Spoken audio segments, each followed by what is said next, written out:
Alright. I didn't know we were that close to. Well, yeah, I see that. I didn't realize we were that close to I don't know going. I why. wasn't set up or ready or Yeah, I anything. don't. Yeah, I went and made a cup of coffee and came back and it's like, "Good morning." I was like, "Oh, shit." I was waiting for you. Fair enough. Yeah. At least I didn't do it while you were making coffee.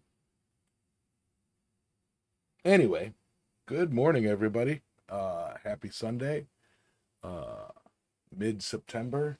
Yay. I might just take a nap until the end of September. Set that Green Day song, "Wake Me Up When September Ends," as the alarm. But yeah, happy Sunday, everybody. Um, all three of you. Hello, any lurkers out there? Anyway, so it is. Man, I just don't have the energy to be shouty right now. Yeah, lurker Tim, are you here? We've got Ben, Trail Dust, and a lurker in the chat. So hello, everybody. Like I said, Lurker is me. oh, hello. Okay, so yeah, kind of a like I made the joke while my mic was off, but yeah, kind of a exclamation point to the pre-show topic. But yeah, we'll get to that. I do hope Adam does pop in. Um, he is currently on vacation in Bali. What's up, Steven? But yeah, he is currently on vacation in Bali. I believe he is at the airport or getting No, ready. they're flying out early in the morning. Yeah, So in like 5 hours, yeah. So he's probably sleeping. probably so. Yeah, yeah. We'll probably have a talk with him later on. But anyway, so I guess we can go into how was your 14 days? Yeah, so my fortnight was pretty darn good. As you guys know, or both of you guys know, uh, I went and spent a week with my girlfriend Claire over in Perth, and had a great time. Hung out with Sam for a day, and all of that rigmarole. Um, Got back here the Tuesday after, and gosh darn, just not at this point. I just wish I was back in Perth because the weather was beautiful. It was rainy, and I love rainy weather. And other than that, not a whole lot has transpired. I got back from Perth, and it was kind of nice to have um, something to do again. Like when the whole week I was there, I was like, I got nothing to do. What am I going to do all day? I got nothing to do because I'm used to having projects, and like purpose all day. And so I got back and I was like, all right, time to get back at it. I finished up the barbecue grill that I was making slash smoker. Burned the paint off of it and then give it a test run, smoking some jalapeno cheddar sausages. Came out amazing. Um, got that thing done. It's stuck a fork in it, and after that, I'm just like, the heck am I going to do now? I don't even know. I mean, like, I am out of projects to do other than like just the daily housekeeping stuff and maintaining stuff around here, the cooking and the cleaning and just staying on top of maintenance and whatnot around the block. Um, that's really like kind of the extent of things. I mean, I haven't done much else. I mean, I got all of my paperwork done for my attorneys and submitted. Um, so that should be moving forward this week, I think. I got my last little bit of stuff. My background check came in. And so, yeah, my holiday status may not be holiday status much longer. So we'll see about that here in a couple weeks. I don't know how long it's going to take them to. Uh, Tomorrow I'll push everything to them, and the ball will be in their court, and it's on them to file with the government and all that. So we'll see how that goes in a couple weeks or what have you. But Right. that's basically been my 2 weeks. Is just kind of like I've literally been doing paperwork for a week. Yeah, it's I mean, yeah, because the first week I got back, I was finishing the grill and all the little projects, and then cleaning up the little mess I had out here from all of the scrap bits of metal that were on the ground and all that. And I got everything put away, put it back, and then the week after that was just paperwork every day, like 5 hours, recounting every aspect of my entire life from birth. Every address I've ever lived at, every place I went to school, every place I've ever traveled to, every employer I've ever worked for, all the way back, my entire life. I had to come up with all of that shit. And let me tell you something. I'm damn near 50 years old. You know how hard it is to remember where the address I lived at when I was 6? I mean, oh man, that's I mean, I got it all done because at the end of the day, I could always remember where I was at, so I could just go to Google Maps, go, yeah, that was my house, or oh yeah, that's the place I worked at. That's what their address was. Even though it's now just a parking lot, whatever. But that's another funny thing I realized is that the only place in my life that I ever worked that is still in business is the United States Air Force. Every place else I've ever worked doesn't exist anymore. What about the place that was in Texas that you were just working at? They closed? They did?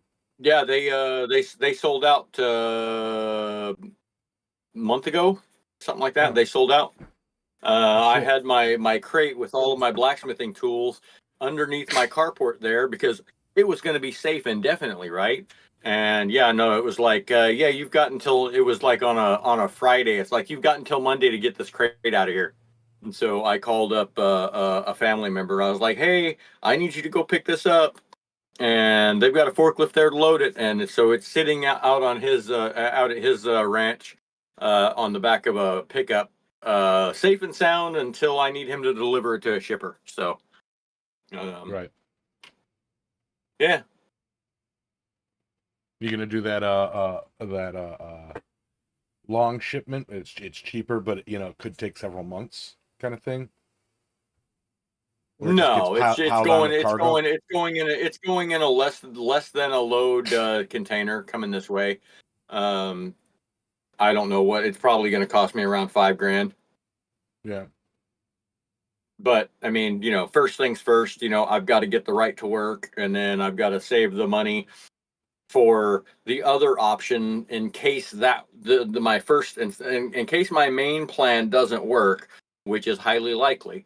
I've got to save up 9 grand for my backup plan, Yeah. and then if I do or don't need it, whatever, that 9 grand can go to getting my crate shipped and or whatever. So but I've got to, first things first is I got to get the right to work, which should be coming in a couple weeks. And then after that, it'll be like, okay, save up money for plan B. And if I need it, good, cool. If I don't, cool. Um, we'll just go from there. And it'll either be my plan B, which I'm not going to get into, or it'll be to ship my crate and pay off some stuff, some bills back in the States. So that's my 2 weeks.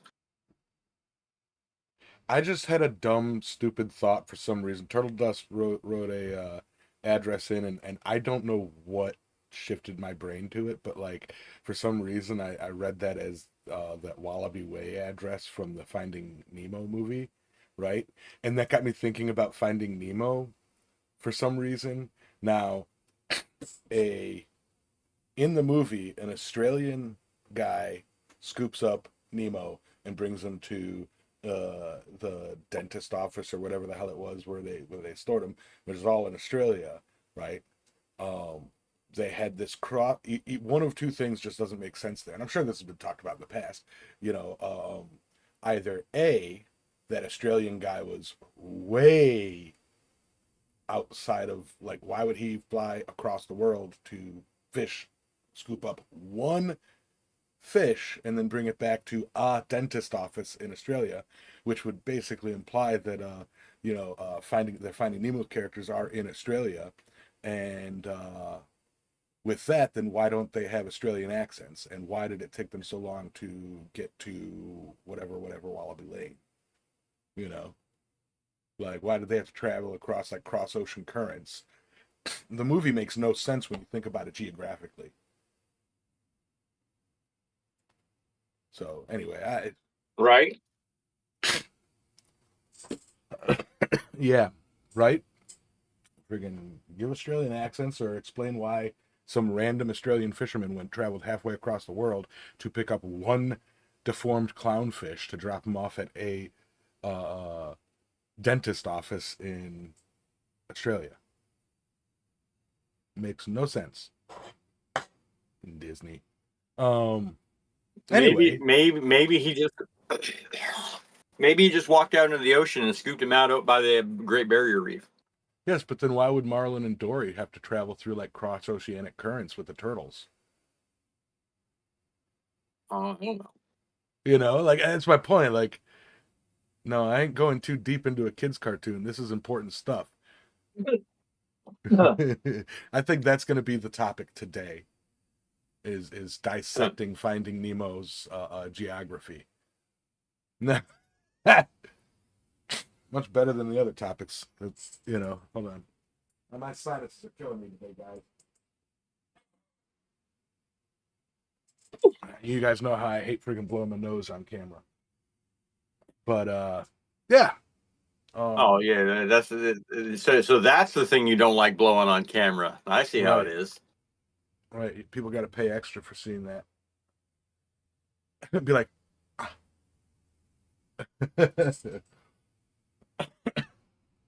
But yeah, my past few weeks, yeah, they've been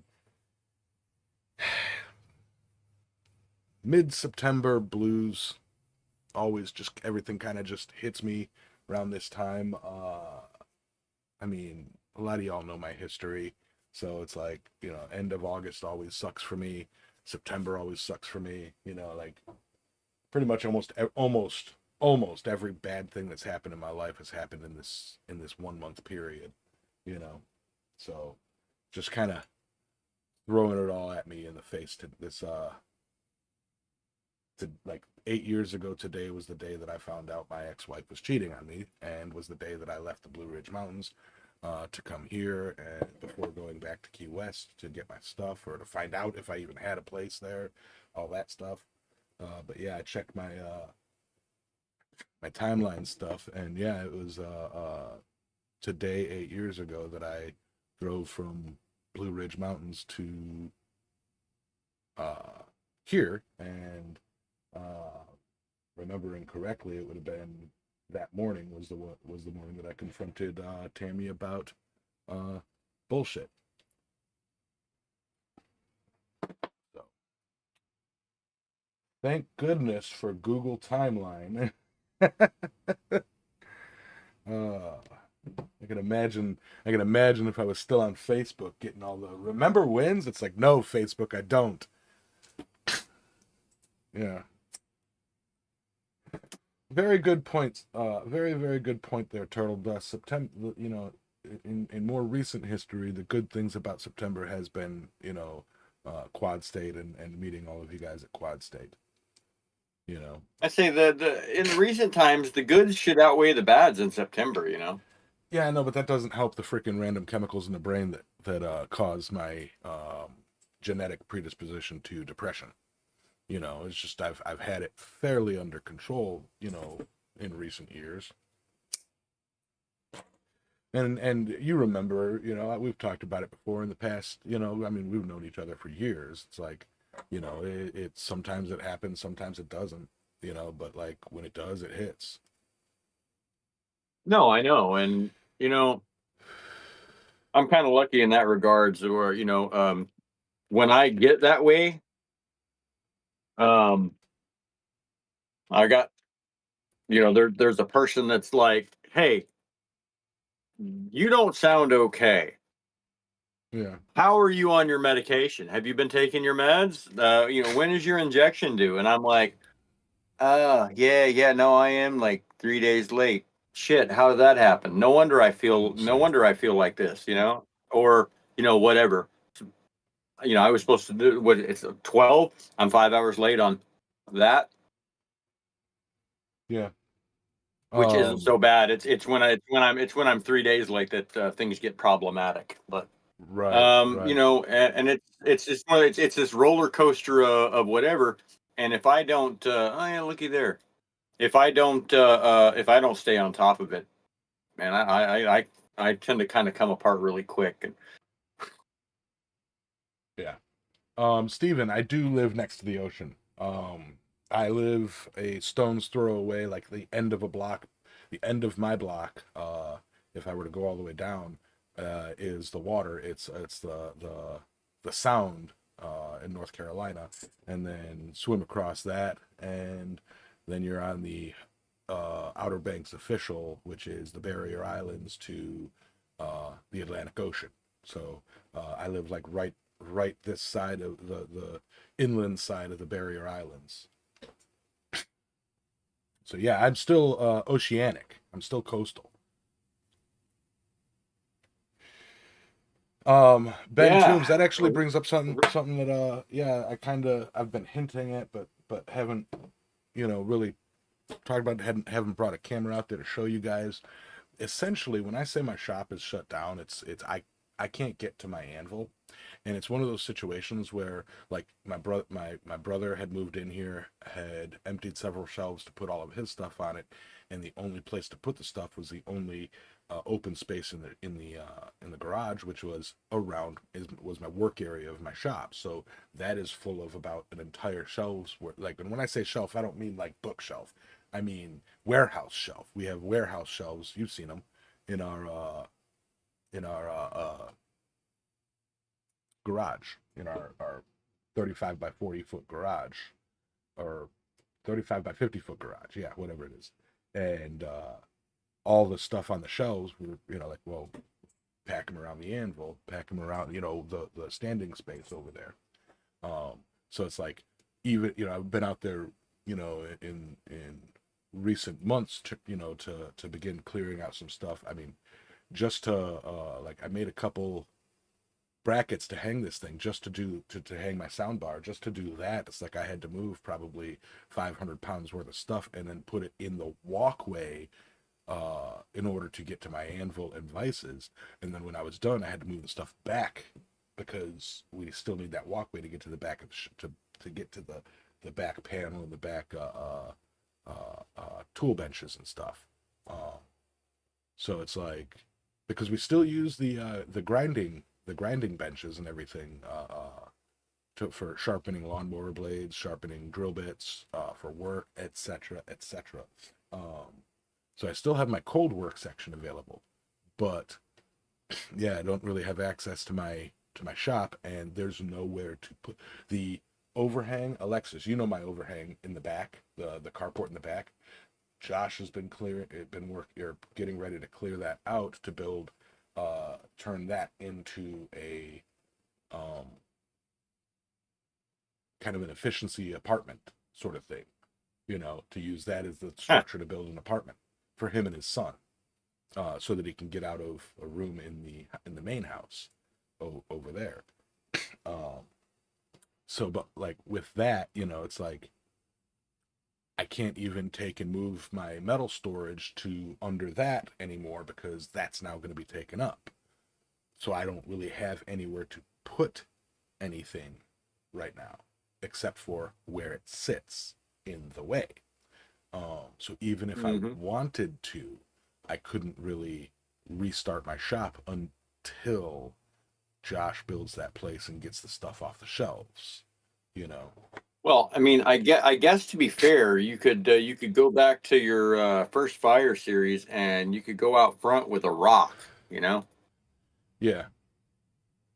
Yeah. Who wants to do that though? Yeah. Yeah. It's. I mean, in addition to that, like, the internet out to the shop, was a bust. If you guys remember back when I was still doing shows, like having to run a cord out there because the cord that I did have when we buried it in the ground, and it is an outdoor cord that I used to have. I buried it in the ground and basically took it worked fine. I took the ends off the thing, slipped it through the hole in the wall, in up into the house, laid it in the trench, plugged it all in, and it stopped working. The only change was literally dropping it from surface level down to a foot underground. That's the only change. Did no breaks in the wire, no, it was the same ends. It's not like I at first clipped the ends or anything like that, and it just stopped working. So it's like I have no internet in the shop anyway. So it's like so many factors caused to that shop shutting down. So Yeah.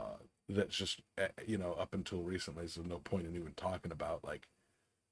But yeah, there's just a lot of outside factors other than me just being, a lazy piece of shit that didn't continue blacksmithing. There's a lot of other factors that led to it. You know, so yeah, like and again, it could just be my September depression, that leads me to all those revelations and discussions and stuff, you know. But yeah, it's kind of like official reasons why I haven't been out to the shop, you know. I mean, yes, it originally started with, holy shit, this summer is hot. Let me go work inside. And I got into stuff that working inside and continued that, and which led to, hey, this spot's not being used. Let me put this stuff here, and so on and so forth. So, uh, but So had I, yeah,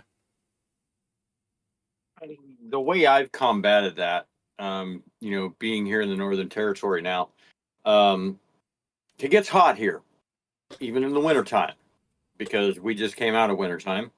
And it's kind of warm. So I've got a schedule. I got to get up at daylight every day because if I stay in bed any much longer than daylight, it's just too hot in here to do anything with that. So I'm awake at daylight, which is about give or take 6:30 to between 6:30 and 7:30 in the morning, and immediately it's like, okay, let's get up, let's go get a coffee, and then let's get to work. And so from I get out and working by about 8, and I can forge and weld and do all of that stuff until about 11 a.m. From 11 a.m. till like about 4:30, 5 o'clock in the evening, it's too. It's not that it's too hot; it's the sunlight is too intense. So like you can be outside in the shade and it's fine. But if you step out into the sunlight, immediately you're just roasting. It's just like, because the UV here is so much more intense. Um, and it gets hot really fast out in the sun. So I only work till 11 in the morning. At that point, it's too much to be outside doing anything. So my early morning is go light the forge, build something, weld this up, weld that up, go mow this, go dig that trench, whatever. At 11 a.m., it's like it's time to go inside. And granted, I don't have a job right now, so it's not like I got anything better to do. But that's kind of the way I've found to combat the heat issue is getting that stuff done first thing in the morning. Now, this has nothing to do with like streaming or internet or anything like that. This is just stuff that I need to get done around the house. There are things that I need and I have to forge them to acquire them. And so it's like, okay, I need this. I have to go out and make it. I need this. I have to go out and make it. And I mean, like the last 12 things I made, um, because I didn't want to tote Adam's anvil and anvil stump all the way up from the shop, which is like maybe 100 yards south of the house. I just brought up a bench vise and a separate stump, and then just like bolted the bench vise down on top of the stump. And I was just forging out all the rest of the stuff that I needed. Like I finished up some hinges, the hinges on the barbecue grill. I did a bunch of hooks for in here. They're like just J hooks, like a fish hook. So I got stuff hanging up around me. And I did all that just like knocking it off on the side of the vise. I didn't even bother with an anvil because it was just going to be too much trouble. And yeah, and like I said, as soon as it gets warmed up in the morning, I'm done. And let's find something to do inside because yeah, I'm a big old puss and I can't handle that hot weather. Yeah. Not everybody's answer to the problem, but that's kind of the way I've been working on it. And I don't know what that's going to look like when it actually starts getting hot here. Yeah. Sorry, just doing some frame adjustments here. But yeah. So I mean, get a job, you damn hippies. Yeah, I got multiple jobs. Um, yeah. So I mean, I guess kind of segueing into the topic of the title, taking a break. Um, and again, I really had wanted Adam here, but again, he's in Bali, so uh, probably I'm gonna discuss with Adam and Alexis before next show, but next show might be the last show for the time being. We have discussed in the behind the scenes. Once Adam and Alexis get their shop up and running, adjusting the time to have the show be them live in the forge, with me up in the very corner, teasing and joking and being a talking head, um, and all that stuff. But it's like that may be months out. Yeah, because you guys are still building the forge area, right? Like Yeah, for the it's most part, I mean, rudimentary. it's usable. Yeah, it's rudimentary. We don't have power down there yet. We don't have water down there yet. We've got the ditch dug. We don't have the stuff over to it yet. Yeah, We're yeah, probably a little ways away from that still. yeah. So, The and electrical wire is going to cost a pretty penny. yeah, yeah. So yeah, it's like when I say last show, I don't mean the last ever, but for kind of taking a break, um, give us all a bit of a breather. Again, I wanted to talk to Adam about it as well, get his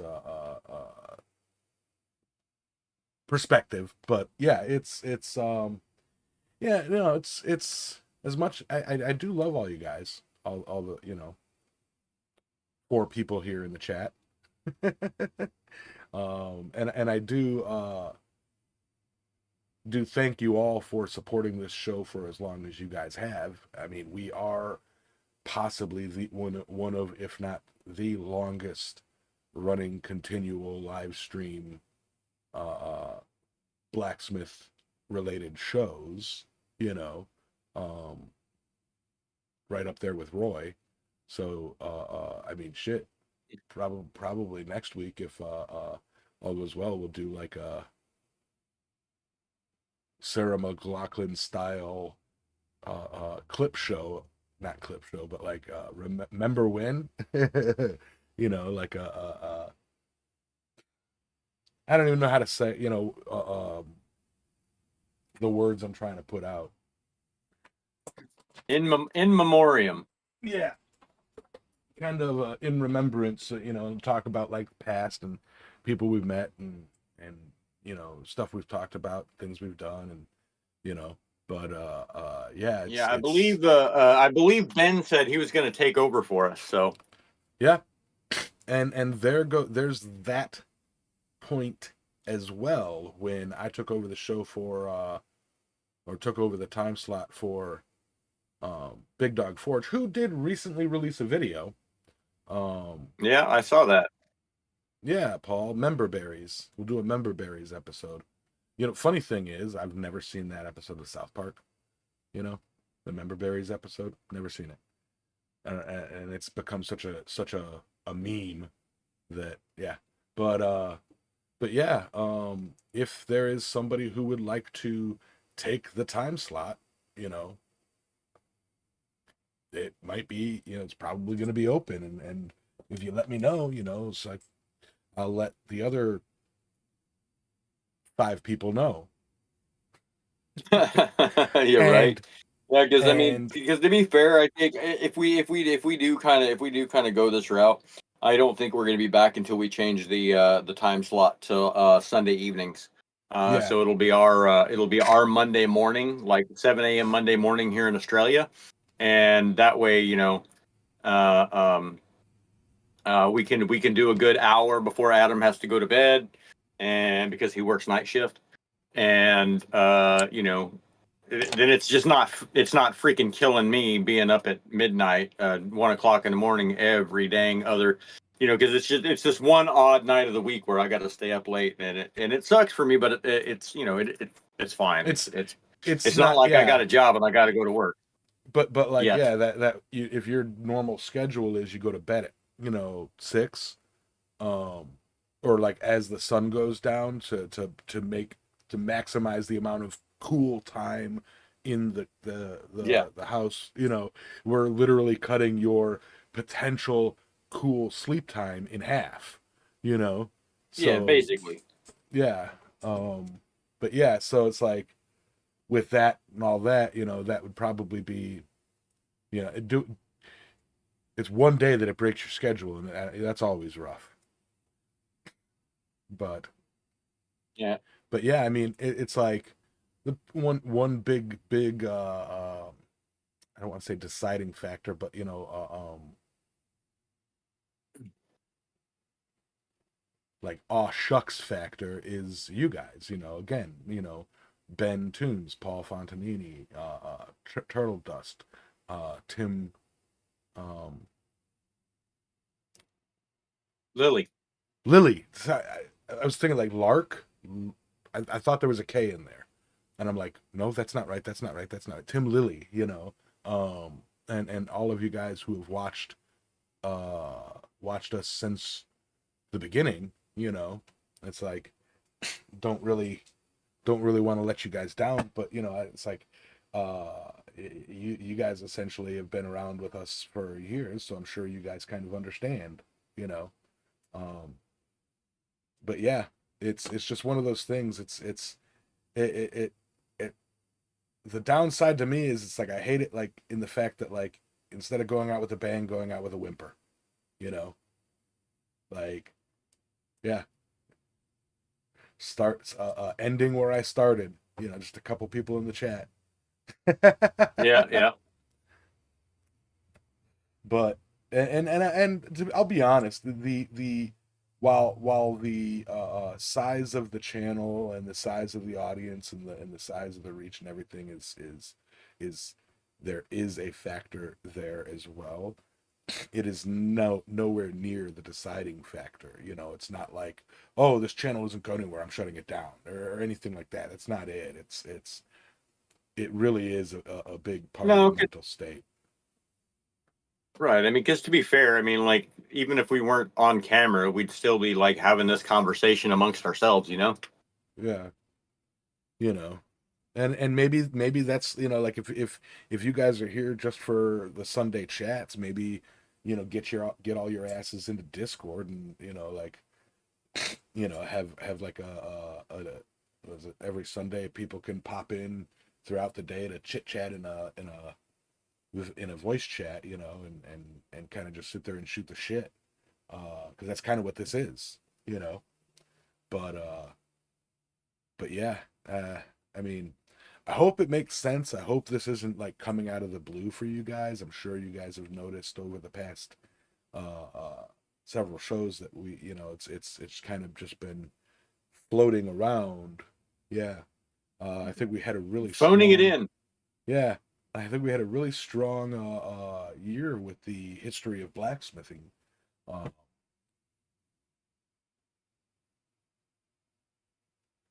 and then, yeah, I mean, the biggest reason we're going to be putting the show on hold is because John Burnell isn't here as much anymore. You know, beyond everything else, the number one reason is because of John Burnell.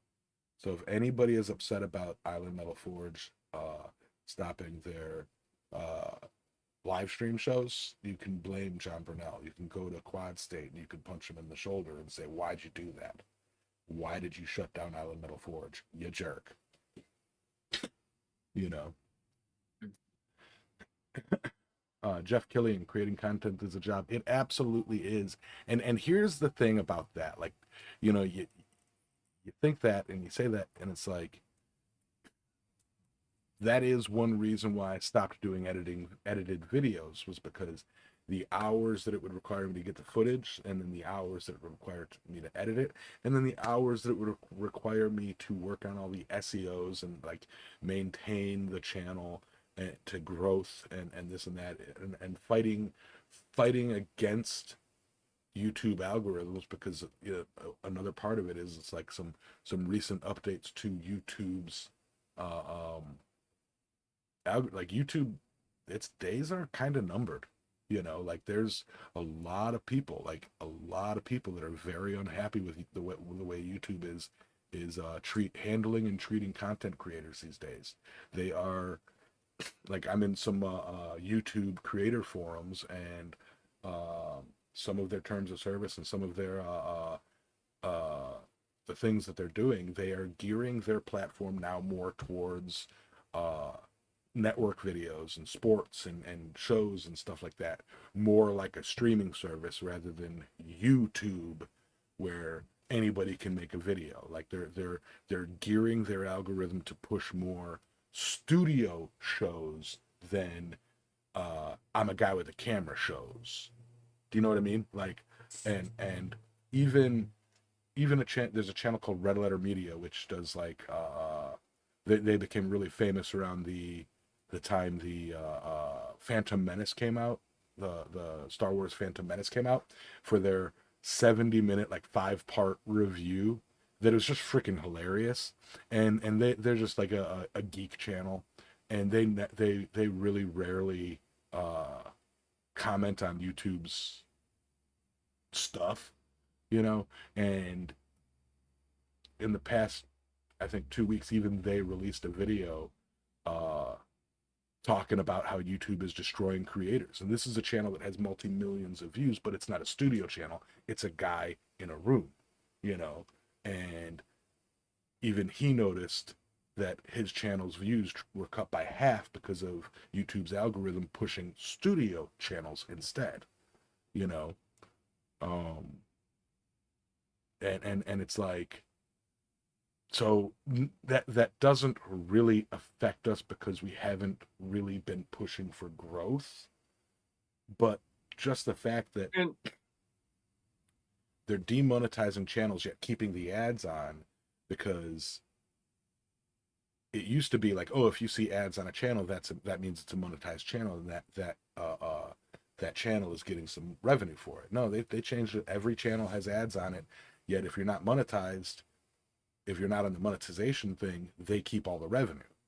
You know, if you are, then, you know, I think you only keep 70% of it, which, yeah, 70% cool. Yeah. But um, that means that YouTube as a corporation, Google basically, has an incentive to demonetize channels to keep all the money. And it's like, just waiting for that. Like, I think they're watching this and just waiting for this channel to drop below the requirements to just go, okay, you know. And not that we rely on monetization at all. yeah, and I mean, It's to be fair, YouTube isn't in the business of making you money. They're in the business of making them money. Yeah. So if they can cut channels monetizations and keep all the money, here I am talking about YouTube, and I just got an error. I don't know if we're still streaming. uh I just got an error saying YouTube is not receiving enough video to maintain smooth streaming. As such, your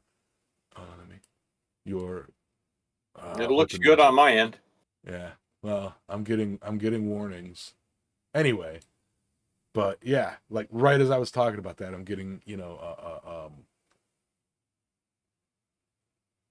buffering warnings. Yeah, YouTube's like shut them down, shut them down. Right. And that's the thing. Some content creators have seen that happen, like in real time to their videos, and it's like this isn't a and again the main that's not even a main point for this decision. It's just it the whole straw that broke the camel's back kind of thing, if that makes sense. It's death by a thousand cuts, but it's just there's a whole bunch of little reasons that it's like in and of themselves it's like, yeah, I don't care about that, that's fine, but they pile up, and then all of a sudden there's a whole bunch of dumb little reasons. Yeah. They cut my the video has been freezing, audio is good, at least you guys can still hear me, but yeah. It's so yeah, I mean, I hope that makes sense, and I hope that's not coming across as like, me going, well, this isn't going anywhere, call you guys. That's not what this is. It's just, you know, if something, I try to break things down in percentages, even at work, when it's like, hey, how sure are you that a troubleshooting fix is going to work? Oh, I'm about 98% sure because I could see it, but there's also that 2% chance that there's something else, you know. Um, with this, it's like several little, like, how much does this affect you? Only about 5%. It's something, but it's nothing worth, crying over. And, several little things that just over the years have been piling up in my head and years, months, or whatever. And it's like, meh, maybe it is time. Maybe what have been going 9 years? No, 2017 was when I started this channel, started live streaming. 7 years, Yeah, you know, 8 years. and yeah, and yes, 8 years, because 8 years since I exactly, I said that 8 years since I left Key West. Um, and then it was shortly after that that I started this. Started with live streaming too. Was asked by Rusty Hubcat Forge, hey, can you take some of these live streams and turn them into edited videos? I'm like, you know what? Let me try. I didn't start this channel to be a channel. I just did it to live stream, to share what I was doing originally, to show my family what I was doing, but they didn't give a shit what I was doing. So that's when Ben Toombs popped in and started spreading things around and helped grow the channel. Ben Toombs has been around since almost day one with me. you know that's why he feels that he has these special permission abilities, and can treat all the rest of the people in chat, take that wrench and wave it over their heads. But no, Ben Toombs, to all his credit, has been around since almost the very beginning. So is Rusty Hubcat Forge. you know so it's like, Adam, how are you going today? Adam's here. Yeah, Oh, hey there. his mic is muted though. Hello, hello, hello, hello. There you are. Hello. Yeah, no, you missed the meat of the show. I did. I've Bali reception is hit and miss at the best of times. No, we know. We so I'll nutshell it for you, because this is, I had wished you were here, but I wasn't sure how it was going to be in Bali for you.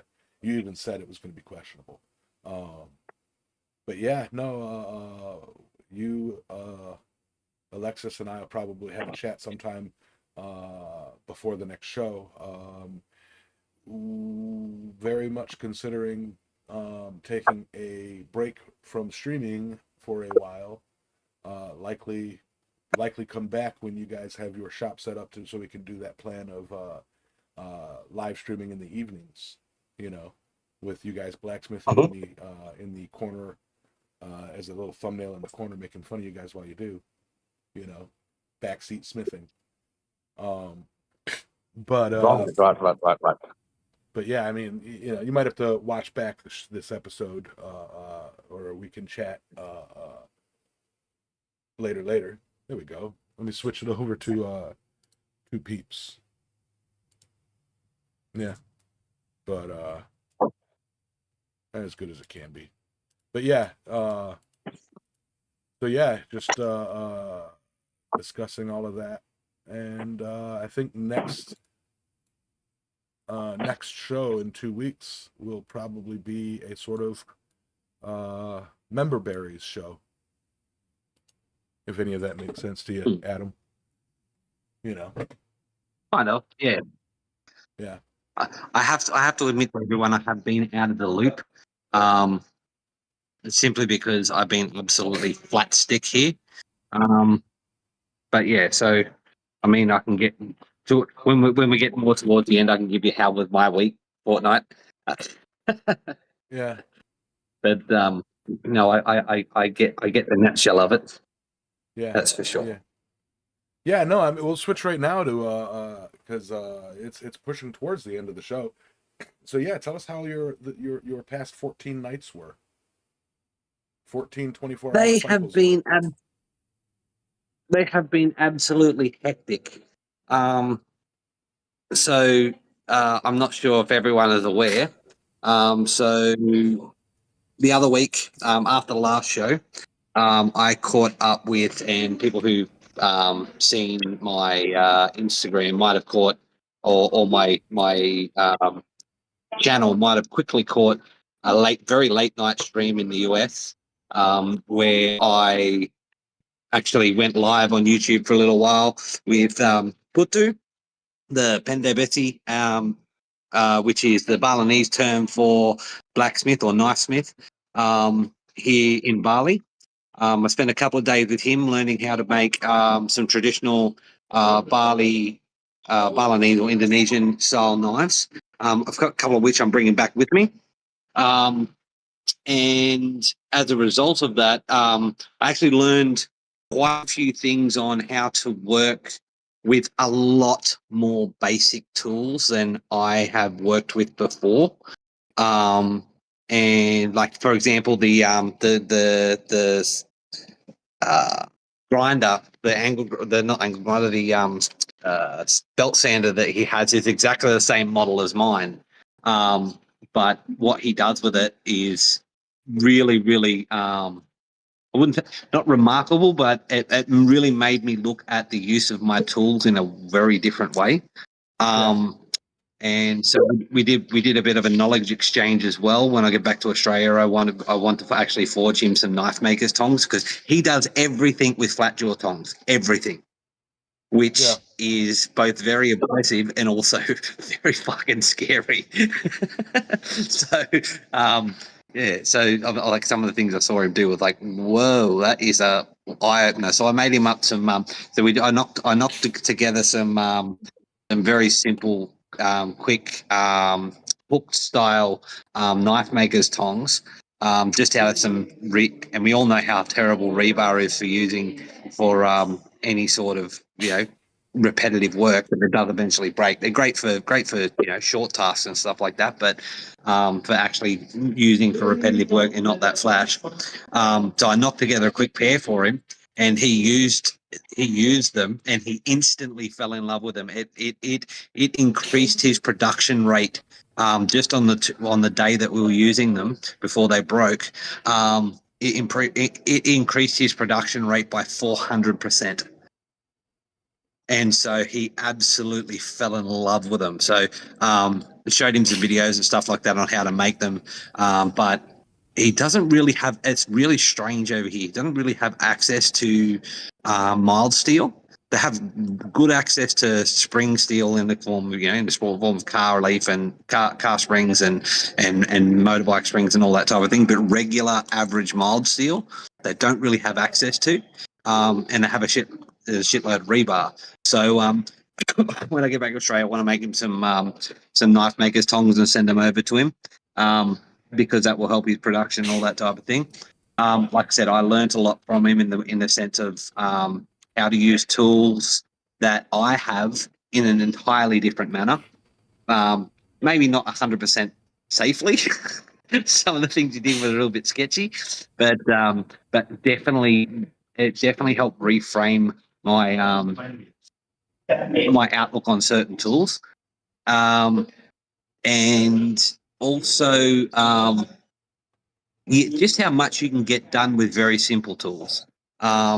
And like, I mean, we've all seen it to a certain degree, but watching it in a country where like this is quite literally his living, and he, like, it doesn't sound like doesn't sound like a lot to us. But for example, when I was there one of the days, he had a customer walk in, and looking to buy some knives. And he this gentleman from Melbourne ended up buying 4 smaller knives, which basically were a set of steak knives. And he was charged 2 million rupiah. Now, 2 million rupiah is quite literally 200 Australian dollars for hand-forged steak knives. And these knives were absolutely gorgeous. So, that's $50 a knife, which, in most Western countries, we kind of go, that's nothing, Okay, yeah, sure, you can get a cheap set of steak knives from Walmart or Kmart or whatnot for, $20 a 4. But, a nice decent set of steak knives is going to cost a hell of a lot more than that. This guy walked away with them for $200.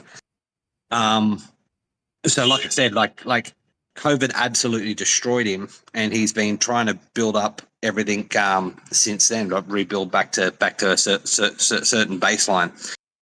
Also, it was a privilege to work with him because he's a 5th generation knife maker, which again in the Western world is not something that's very common.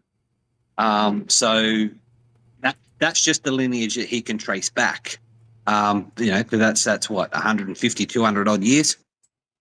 So so it was very interesting to work with him, and very privileged. And then of course, whilst I've been over here, I've done some silversmithing, I've done some goldsmithing, learning those skills in order to bring them back and do some extra things with my activities and my interests back in Australia. And so with the gold and silversmithing, of course, that's also learning how to make the cups to set stones and all that type of thing, which is really interesting in and of itself. And then, then the rest of it, of course, my wife arrived last Monday. And so I've been doing the touristy thing and going to see on all the trying to see all the temples. But of course, she arrived on Monday, and then unless we basically don't care about the rest of the world. Bali decided to have 3 days straight of rain from Tuesday, and half of Bali flooded. There were landslides and sinkholes and buildings collapsing and all sorts of wacky stuff. And unfortunately, 6 people died while I was here, and we were out trying to do activities all in the middle of that, not realizing that this was a major disaster happening right while we're trying to travel through it. And so that put a little bit of a damper on the holiday. Luckily it's been fairly quiet the last couple of days, and it hasn't really been raining. We had a little bit of spit in the morning, but that's about it. And part of the reason why, like I said, the reception's spotty here, and I'm actually in the midst of packing because we fly out. We've got to be at the airport by 5 a.m. We've got to leave, and it's an hour away, and with Bali traffic, so we've got to leave the hotel where we are in Sanur at the moment at 4 a.m. And so it's 11 p.m. now, so I've got about 5 hours to finish packing, get everything squared away, try and get some sort of nap in, and then head to the airport. So, yeah, it's been interesting, but it has been an absolute ball. And I do recommend that if you ever have the opportunity to travel somewhere and work with I won't say a third world smith, but if you have the opportunity to work with a smith from an entirely different background to your own, it is eye-opening and well worth it because it reframes your position on how you do things. Yeah. Again, some of the things are might be rather sketchy, but it really does reframe your perspective on your own forging techniques. I mean, like Putu, that's the name of the smith. He was using a hammer that his grandfather used, and seriously, this thing was mushroom to hell. And it was it was way too heavy and way too big to be using for what he was doing. But he makes do, you know, find a way, make a way. And his anvil. All right, so the most amazing thing was, and I think we discussed it last week, but literally a 3-foot hole in the ground, and his anvils are at ground level.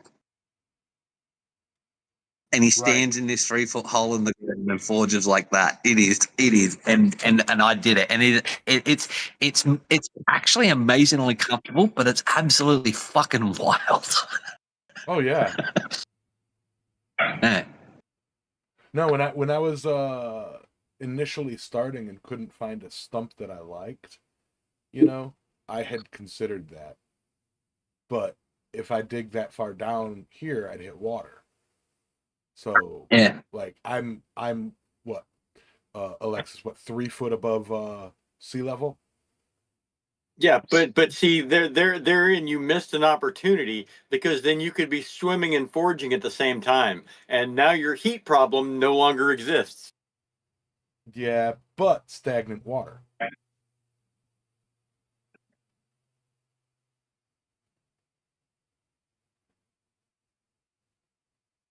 I could have Put a just couple buried a of put a bucket. couple of I could have just buried a bucket. I could have just buried like a 65-gallon tub with the top cut off.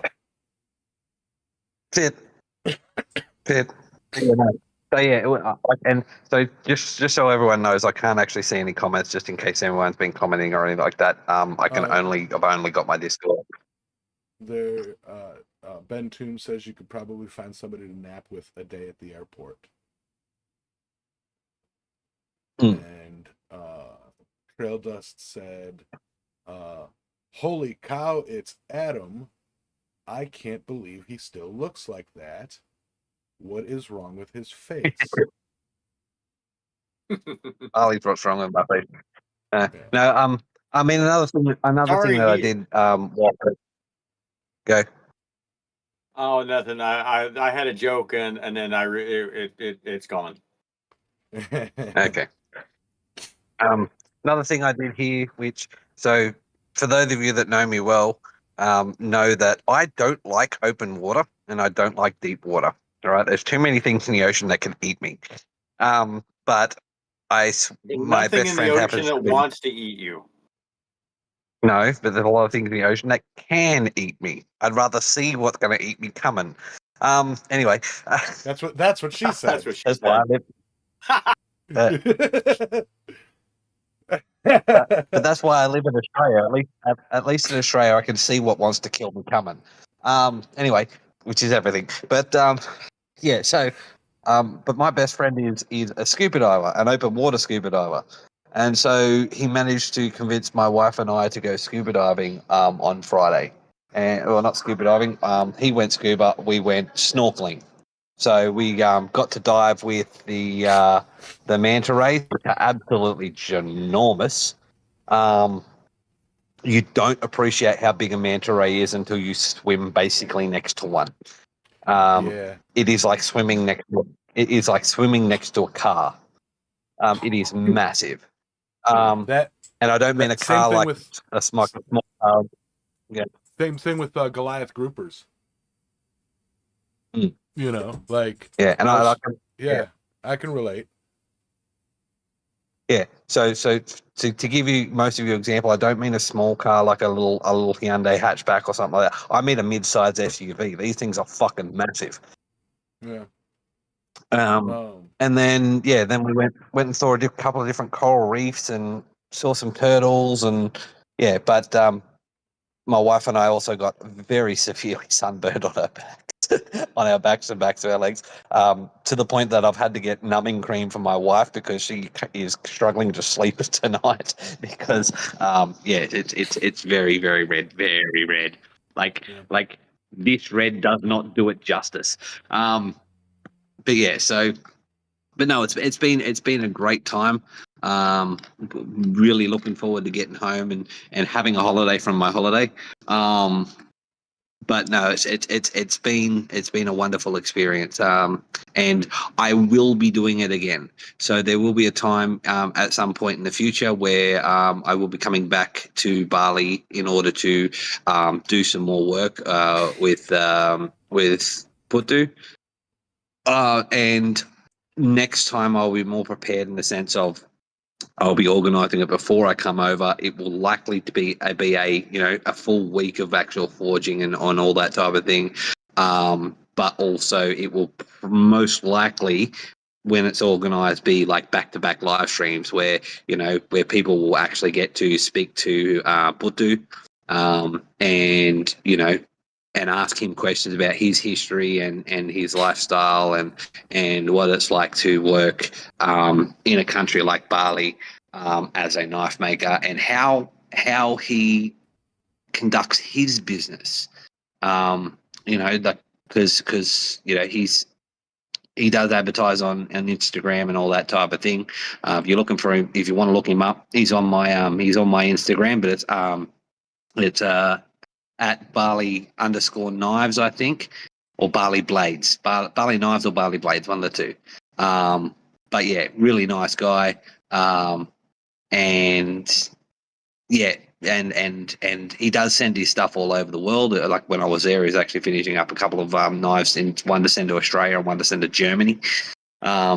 But yeah, so really interesting guy, and I will be doing some more work with him. But it's also really led on to and fed into that desire to go other places and work with other smiths as well. So yeah, but that's of course things that are going to happen in the future. It's nothing set in stone yet. But yeah, just the interesting aspect of it. I'd really love to travel to Mexico as well. See a couple of people over there. South America's, Philippines, of course, Europe and stuff like that. Some of the places where smithing is still an essential, to a certain degree, an essential trade. Again, just to give me that different perspective on the trade in these different countries. But yeah, that's it. I've rambled on for enough. I'll let us get back to it. Sure. Yeah. Yeah. No. I mean, you popped in. Let us know what you're doing. And yeah, we were hoping to see you before we ended the show. Yeah. Thank you for taking the time to pop in and tell us about that before you finish packing and take a nap before the plane. I was about to say ship. Before the plane leaves. Yeah, you're hopping on a 3-hour tour. Yeah. But yeah. If I was to go by, actually, I found out while I was here a couple of months ago, a bunch of absolute freaking lunatics decided to take jet skis from Darwin to Bali, and it took 3 days on jet skis. Yeah. Wow. Did they tow stuff behind them? I don't. Fuel. Yeah, I maybe they had support boats. I'm not 100% sure of the actual situation, but yeah, no, 3 days via jet ski across the channel. Was it an event kind of thing? Like I don't know. All I know is they rode jet skis from Darwin straight to Bali. Yeah, there has to be some sort of planned support boat or whatever for refueling and all that stuff. Because if you've never been on a jet ski, there is not enough room for anything but you and a passenger. Like either they had backpacks. And if you run out of fuel out on the water, you're gonna sink that sucker eventually. Yeah, they do float to a point, but like really, yeah, if they're not moving, they're better put up on a dock. You know, they don't maintain buoyancy too long. You know, unpowered. Mhm. Yeah, a floater cycle. But Yeah. So yeah, just weird, strange shit that I've experienced while being here. yeah, yeah. Good But morning, Claire, or evening. good morning. But yeah, so to kind of tie it all back to the bulk of the topic, Still evening there. yeah, to tie it up to the bulk of the topic there, to kind of catch Adam up with the gist of it and to catch anybody who didn't catch the middle of the show. Yes, next show in 2 weeks will probably be our last show until further notice. And when we come back after all that, there will be some programming changes, some format changes, and see where we'll go from there. You know, but yeah. And as for the why, it is several tiny reasons. You know, there's not very many big reasons why, but it's just, you know, little things that piled up that like kind of reached a breaking point up in this brain case, you know. But it is what it is, and well, damn it. You know. Yep. But yeah, I suppose with that, you know, we won't keep Adam up much longer, and we'll move on to the final thoughts for the day. I know Adam. Adam probably's got more questions than his final thoughts, but you know, I did kind of spring this on both of you guys, but it is what it is. Or as our friends Josh would say, "Tis what titties." Tis what tis is. Tis what titties. Tis what titties. Yeah. His what titties. Yeah. Yep. Damn it, I'm getting kicked out. I caught those. Yeah. But yeah, so with all of that, we'll move on to our final thoughts. Is any, you know, final thoughts or questions and whatnot, you know? Yeah. Go ahead. Yeah. My final thoughts. You know, over the last 7-ish years, this show was kind of morphed from one iteration to another, and back and forth, and up and down, and yeah, I knew eventually. I mean, obviously, it can't just go on forever.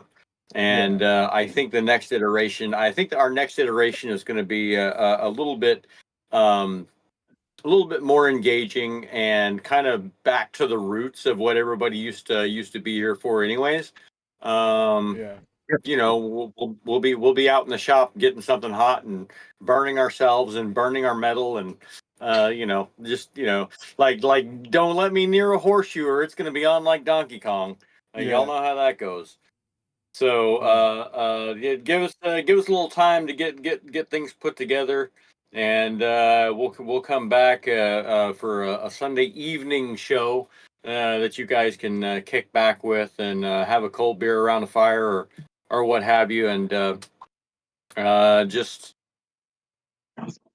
yeah, good things around the corner, but for the time being, it seems like we might need to just kind of put a hold on things just because it's kind of being you know, a sticking point for Yamez. It's inconvenient for me having to like pick one day every 2 weeks to like knock 5 hours out of my sleeping schedule or 6 or whatever. But not that I don't mind, not that I mind doing it, but it's just freaking hard. Even when I prep for it, it's like I'm sitting here like I'm so tired. It's not fair. So, anyways, we'll see you around the corner. Definitely we'll see you next week at least, or not next week, but next scheduled show.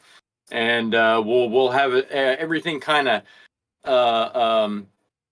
ironed out by then, and figure out what direction we're going. So see you guys in 2 weeks, and y'all get out there, be safe, build something if you can, and if you can't, just have fun and burn it up. Yeah, that's what I do. My final thoughts is, what the fuck am I going to do with my Sunday nights now? No, we'll work it out. Spend time with the wallabies. Well, yeah. It's really hard to see in the dark. But no, seriously. Not according to the dogs. Yeah, well, that's true. As Yamez said, like, this has kind of been a time coming, and every year we kind of have a bit of a break. You know, last couple of years it's only been a week or two between, you know, over Christmas or something like that. But this is going to give us a chance to really refocus the show in a different direction. As Alexa said, and as Yamez has said, you know, we've definitely been you know, the show has changed and evolved over the years. You know, and I remember the start of it, and I was part of the start of it when it was handed over to Yamez. So, you know, it's that thing of being able to rehash and reshuffle and get it back and fresh and interesting. You know, I've noticed that there is semi resurgence, or it's there is the inklings of a resurgence in interesting and blacksmithing channels again, which is positive. And this you know, this is going to give us a bit of a break in order to, you know, take advantage of that when we're all a little bit more fresh, and things are a little bit more set up. You know, it's going to allow us to all catch up on things that, you know, I wouldn't say we've been neglecting, but have been splitting our focus. And so, as everyone knows, when you've got too many irons in the fire, you end up burning something. So this is going to give us an opportunity to, you know, to consolidate what we've got going on, and, you know, find a nice, good pattern, and get back into it. So I'm looking forward to it. Yep. So yeah, I mean, my final thoughts will kind of remain the same. You know, it's like it is, and again, this feels like something I would be saying at the end of next week or next show, but you know, as always, you know, it's like huge appreciation to everybody involved in this channel. You know, whether you're a regular watcher, whether you're a lurker, whether you're one of the co-hosts, whether you're an occasional watcher, whether you watch after the fact and never comment, to those who watch the, you know, those random thousands that watch the edited videos only, you know, yeah, it's, you know, it's been an awesome run, and I think next show is going to be kind of a memorabilia show, and you know, planning, discussing, sharing what our thoughts and ideas for future iterations of this show will be, you know. So even if you watch this after the fact and you want to be here live for the last show, I think it'd be really cool if and I don't expect it, but like, it'd be really cool if the last show for the before the break is a banger and has a whole bunch of people here, you know, kind of going over island metal memories and stuff like that, you know. So yeah, with that, you know, much love to everybody, and try to stay focused, you guys. Yeah, a MASH farewell episode, man. I want to watch that show. What, at the beginning of the show, what movie did I say that I should watch again at the beginning? Deuce Bigelow. Deuce Bigelow, yes. Yeah, I gotta write that down, because I think of a really funny movie, or a movie that was like, yeah, I should watch that, and then, you know, months will go by and I'll be like, what the fuck was I thinking? But yes, thank you to all of you guys for making this show what it has been, and I urge you guys to join us next week to help decide what the show will be in the future. So with that, you guys have a wonderful weekend or rest of the weekend. Be productive. Don't be, don't be me. But yeah, you guys have a good one, and thank you. I don't know. I can't exit this one properly. I just can't find the ending. So We'll see you next week. bye now. Next fortnight.